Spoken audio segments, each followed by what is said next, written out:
সেই দিন আমরা সবাই মিলে চলে গেছিলাম রেস্টুরেন্টে। 1 জানুয়ারিতে নইলে 25 ডিসেম্বরে আমরা একবার কিন্তু রেস্টুরেন্টে খেতে আসি। এই বছর কিন্তু একবারও একটা দিনও আসা হয়নি। এর জন্যে কিন্তু মা অনেকদিন ধরে বলছিল চ চ, ফাইনালি দেখো চলে এসেছি।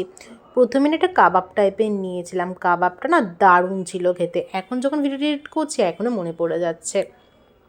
আর দিদির ভিডিও করছে, দিদি কিন্তু রেগে যাচ্ছিলো, কিছুতে ভিডিও করতে দিচ্ছিল না। আর দেখো কেমন স্টাইল করে করে খাচ্ছে, ওদিকে কিন্তু মাও খাচ্ছিল।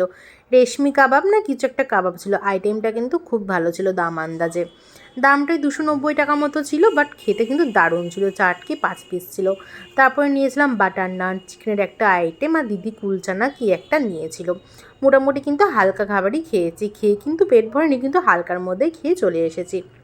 আর বাড়িতে এসে দেখো দিদি ঘন্টুকে আদর করে দিচ্ছে, কারণ ঘন্টু দিয়ে বুঝতে পেরেছে আমরা রেস্টুরেন্ট থেকে খেয়ে এসেছি। ঘন্টুর কিন্তু ভীষণ মন খারাপ, কারণ ঘন্টুর জন্য কিছু নিয়ে আসা হয়। ঘন্টু তো বাড়িতে সেদ্ধ খাবার খায়, ওর জন্য আর কিছু খায়নি, তাই দেখো আদর করে দিচ্ছিল ঘন্টু।